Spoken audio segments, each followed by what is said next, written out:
Well, first of all, it's very nice of you to come all this way to speak to me.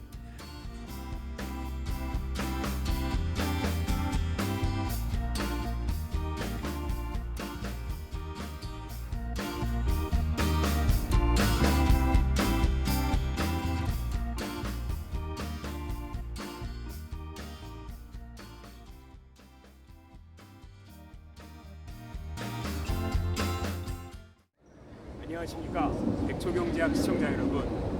오늘은 야외에서 진행을 하게 됐습니다. 지금 현재 뒤에 보이시는 데가 하버드 교정이고요. 제가 왜 하버드에 와 있냐고요? 올해 1월부터 책을 번역을 했습니다. Firms, Contract and Financial Structure란 책인데요. 저자는 올리버 하트 교수님이십니다. 하버드 경제과 교수고요. 2016년도에 노벨 경제학상을 받았습니다. 지난 10개월 동안 이 책 번역하느라고 정말 힘들었습니다. 그래서 이 번역한 인연으로 올리버 하트 교수랑 인터뷰를 하게 될 수 있는 기회를 가졌고요. 인터뷰를 하러 현재 여기 와 있습니다. 조금 있다가 리타워 센터라는 경제과 건물에 가서 올리버 하트 교수님을 만나서 인터뷰를 진행할 예정입니다. Professor Hart, thank you for sparing some of your time for our Korean audience. Personally, I'd like to express my gratitude for giving me the opportunity to have an interview with you in your office. 인터뷰 내용은 한 4가지 정도 질문을 하려고 하고 있는데요. 첫 번째는 2016년도 노벨상 받은 주제가 이 컨트랙트 디어리입니다. 올리버 하트 교수님은 평생을 이 컨트랙트 디어리를 연구하셨고, 이 컨트랙트 디어리에 관한 유일한 대중서가 바로 이 책입니다. 물론 관련 논문은 한 100여 편 가까이 쓰셔서 이 논문들이 쌓여서 노벨 경제학상을 받았지만 대중과 관련한 이 책은 사실 유일합니다. 그래서 이 책의 핵심적인 키워드가 2개인데, 하나는 incomplete contract라는 불완전 계약이고, 또 하나는 control이라는 지배권입니다. 그래서 이 2가지 개념에 대해서 조금 더 쉽게 교수님의 설명을 듣고자 합니다. 또 하나 질문은 이 책의 챕터 8에 있는 voting right에 관한 건데요. 이 챕터 8이 voting right in a public company라는 주제입니다. 이 주제와 관련해서 이 한국과 4차 산업혁명과 좀 관련이 있는데, 되게 스타트업 기업들이 투자를 못 받는 이유가 투자를 많이 받으면 지배구조가 흔들리게 되거든요. 근데 미국 같은 경우는 듀얼 클래스 보팅 시스템이라는 이것들을 일찍부터 도입을 해서 이러한 문제들을 조기에 해결하는 경우가 있습니다. 여기에 관해서 질문을 좀 드리려고 합니다. 마지막 질문은 이 트럼프 행정부가 현재 하고 있는 이 텍스 리폼에 관한 질문을 좀 드리려고 하고 있습니다. 이 법인세를 미국은 굉장히 급격한 인하를 하려고 하고 있고요. 우리나라랑은 조금 상반된 입장을 취하고 있습니다. 여기에 대한 견해를 좀 드리려고 하고 있습니다. 인터뷰 많이 기대해 주십시오. 감사합니다. I noticed there are 2 main keywords in your book: incomplete contract and control. Could you explain those 2 keywords to our Korean audience in a simple way? Sure.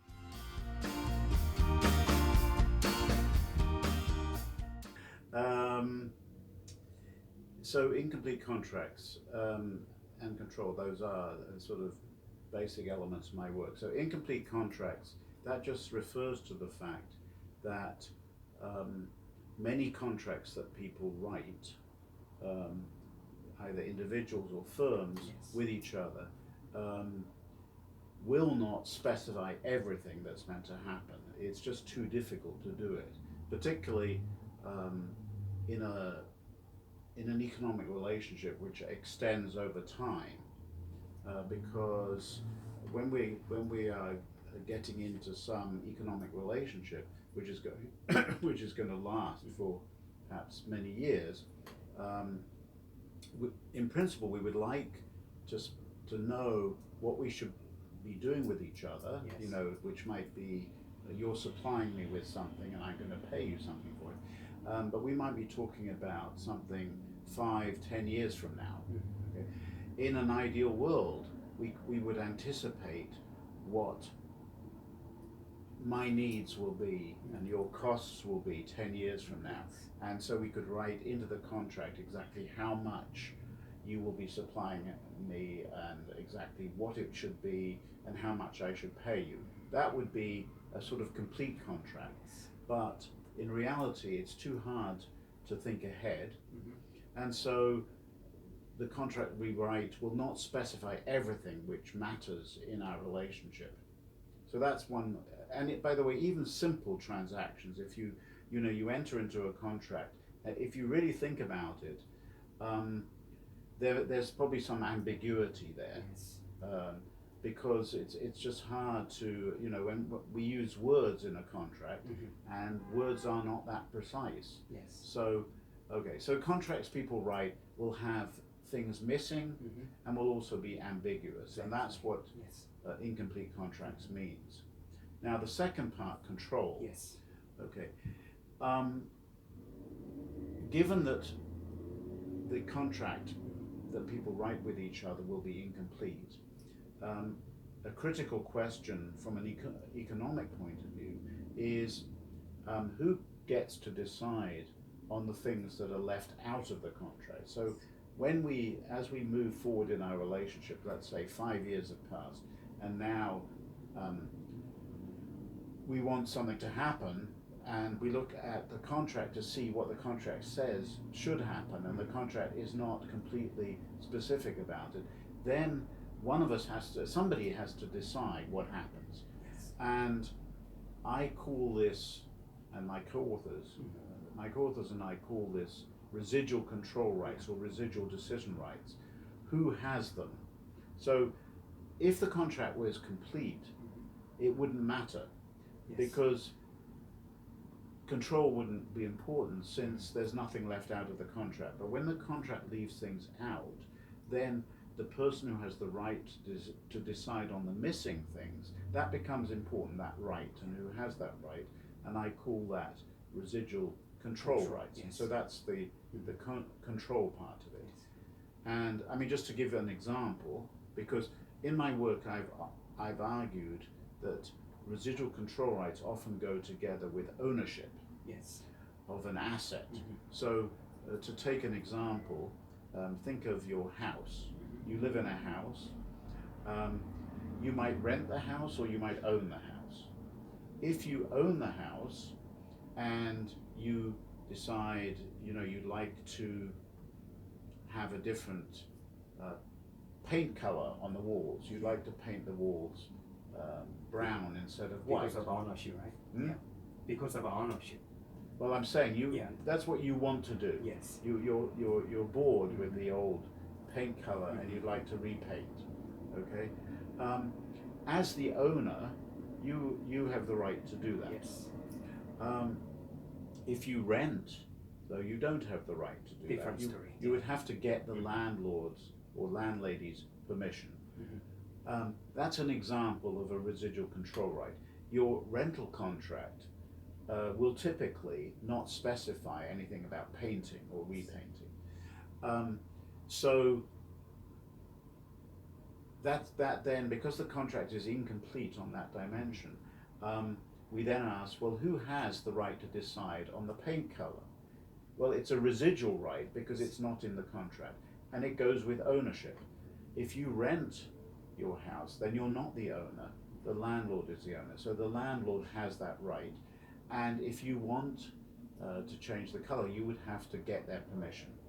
But if you are the owner, then you have that right and you don't need anybody's permission. So that's an example.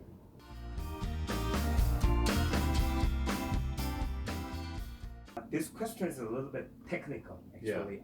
It is related to the last chapter of your book, maybe the chapter 8, maybe. Yes. The voting right in a public company. Right. In Korea, whether to adopt a dual class voting system or not is a very controversial issue now. Right. For example, the Google in the United States can raise funds without the voting right issue, because some founders have 10 times higher voting right, Yes. but Korean firms can't. Some scholars in They Korea cannot because we have no dual class voting system. But you have a lot of family control, don't you, of companies in Korea? Yeah. Some scholars in Korea argue that Korea's economy could be more prosperous with the American system, like a dual class voting system. Yeah. I'm curious about your opinion about this. Well, my opinion is the following. I mean, I, like many economists, believe that it's okay to let people come to their own contractual arrangements. So, of course, as a contract theorist, I particularly think a lot in terms of contracts. And basically, it's a sort of freedom of contract idea that if you and I want to write a particular kind of contract, and we both understand what we're getting into, then we should be allowed to do so, and the state should enforce that contract unless there are third parties who are affected negatively. Okay. Now, the same sort of idea applies here, because when a company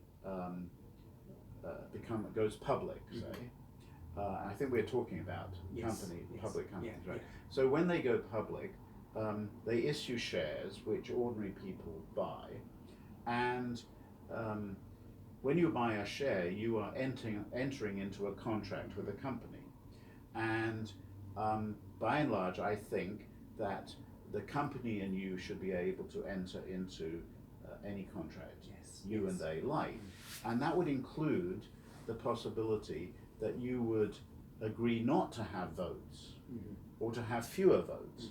So if the company announces we're going to sell shares to the public, but they are going to have 1 vote per share, but meanwhile the founders of the company are going to have a second class of shares which have 10 votes or 100 votes per share.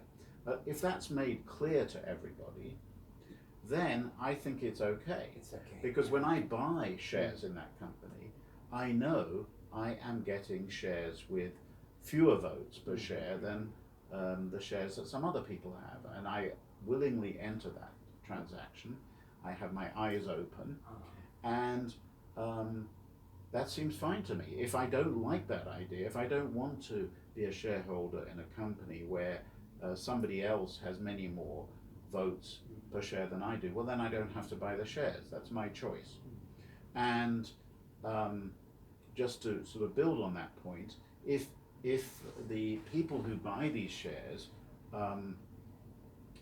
think that they won't get as much profit from them because the company has a controlling shareholder who may push the company in directions which are in their interest rather than in the interest of the ordinary shareholders. If we think that, then we will pay less for the shares. That's another way of thinking about it. Because we're reluctant to buy them, because they don't have many votes, we will discount them. And so the founder of the company who sells these shares will find in a rational market that they should be going for less, which, by the way, might encourage the founder instead to go with a 1 share, 1 vote policy. So one of the reasons that traditionally perhaps people have not had dual class arrangements is because they realize that when they sell the shares, they won't make as much money from selling them because the public will be cautious. Okay, so this is all a way of saying that I don't see any reason why the state or the government should interfere with these arrangements. So this argument says dual class shares are okay and should be allowed. Now, things become more complicated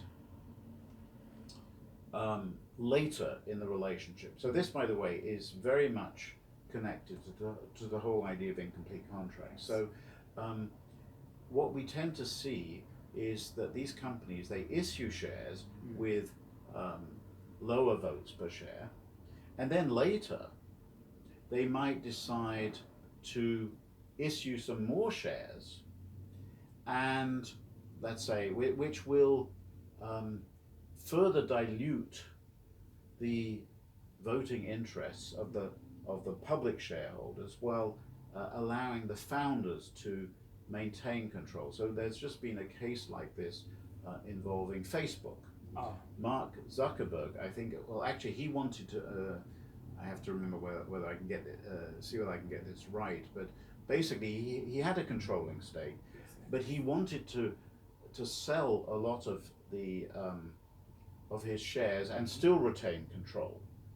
So this would be a change, you know, some years after the company went public, and because he had control, he could do this. And the public shareholders complained on the grounds that this is not something that they'd agreed to in advance.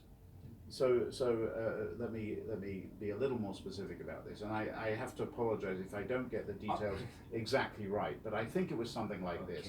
Let's say Zuckerberg has control, but he also has a pretty large income stake in the company. So you could say that the ordinary shareholders think, well, he has control, but he has a big financial stake. So his actions will be in our interest as well as his, because he's interested in money since he has a big financial stake. Now he decides that he wants to give up a lot of that financial stake. I think it was some sort of charitable, some foundation, something like that. So his financial interest in the company would be reduced, but he still wanted to retain control. So now the public shareholders think to themselves, well, we're not so happy about this, because this guy Zuckerberg, he's still going to have control, but now his financial interest will be much lower. So he may now take actions, use his control to take actions which are no longer in our interest. So they objected to this, and in fact there was going to be a court case about it, and eventually Zuckerberg withdrew his proposal, and so, but this is the kind of problem that can arise later, and the reason it arises is because the initial contract with the shareholders, when you go public, is an incomplete contract. And so if someone has control, they can later change the terms of the contract, and then there's a question of whether they should be allowed to do that or they shouldn't be allowed to do that, and that can be very controversial. So I would say, this is a very long answer to your question, but I would say that I don't have any objection to dual class shares, at least initially, but I think one does have to worry a bit about how things evolve. And related to that, another argument that has been made, some people in this country think that dual class shares are okay, but that they should have an end date. In other words, they shouldn't be forever. That after a certain number of years, they should turn into ordinary shares with no extra votes. So that, and one of the reasons for this is to avoid the kind of situation we see with, so this is another thing that was in the news quite recently, Viacom. Viacom, the controller of Viacom, it was somebody called Sumner Redstone, who's a very famous guy, and so this was a company with dual class. He had control, but unfortunately he developed some form of dementia or Alzheimer's, I'm not sure exactly what, but anyway, and then the whole question is, there was a struggle among family members, and again, I apologize to your readers if I get the details not entirely right, but roughly speaking, the controller was no longer mentally able to exercise control, and then there was a fight for who should have control, and it was all very messy. And people who look at that say, well, this is the problem with this thing, and this is why it would be a good idea, let's say, to have it controlled for 10, 20 years, and then the whole thing becomes a one share, one vote company. So maybe that's a good idea. I'm not sure about that. But anyway, I'm not against dual class as a matter of principle.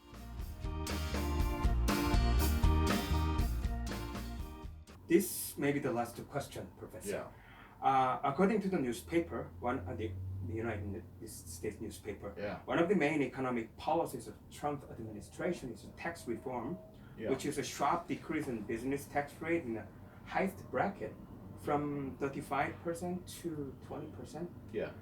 In contrast, the Korean government is trying to increase the corporate tax rate in the highest bracket, up to 25%, which is a quite opposite direction to the U.S. Could you tell me your opinion on the business tax issue between the two countries? All right. Well, my opinion is basically the following. I'm not a big fan of corporate taxes. Because I think essentially it's double taxation. You tax.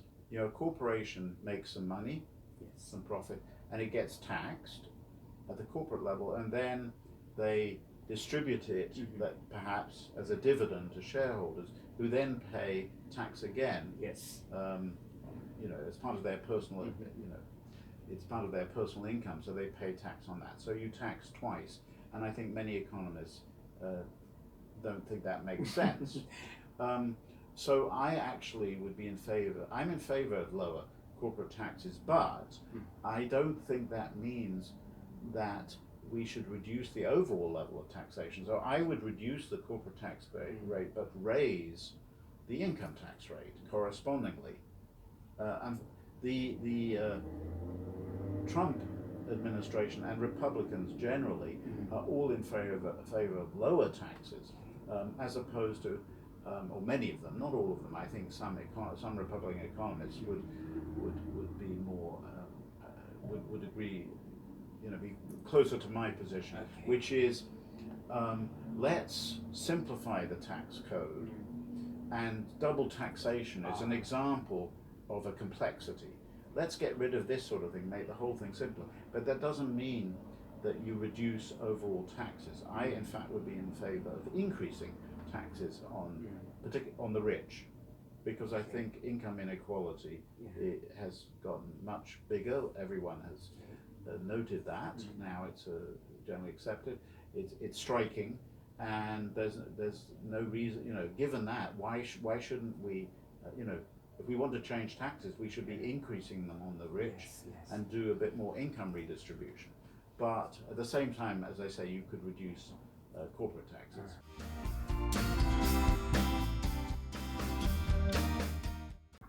Professor, as I know, you have a special relationship with Korea, right? You gave some lectures in Yonsei University for a month in 2014. Yes, that's right. Even though it's a little bit a broad question, maybe, but can you tell me your impression of the Korean economy? The Korean economy? Well, let me say, first of all, I really had a great time in Korea. It was a tremendous month. And people were extremely nice to me. They looked after me very, very well. So I have a very fond memory of that time. And I made some good friends at Yonsei University, some among the faculty, but also particularly among the students who looked after me. I had a group of students who were in charge of looking after me, and they did an amazing job, and I became friends with them. I was I wasn't really studying the economy. I just had the same impressions that a tourist has, really. It seemed to be a very dynamic place and very efficient. I was extremely impressed with the efficiency, particularly, compared to the United States. You go into a store, a coffee shop, for example, and you get a cup of coffee and you pay with a credit card. And the transaction was done in a few seconds. Whereas in the US, typically at the time, I think it's changing a bit, but you know, you would pay with cash. They wouldn't take a credit card for a small amount, and you know, it just takes you know, getting the change and all this. It took minutes rather than seconds. I thought Korea was more efficient, and obviously in terms of technology, computers and so on, and iPhones and all the rest of it, they were very, very efficient. So that was something that struck me. I mean, the economy seemed to be doing well, but you know, as I say, I was mainly, you know, it was these superficial things that I noticed very much.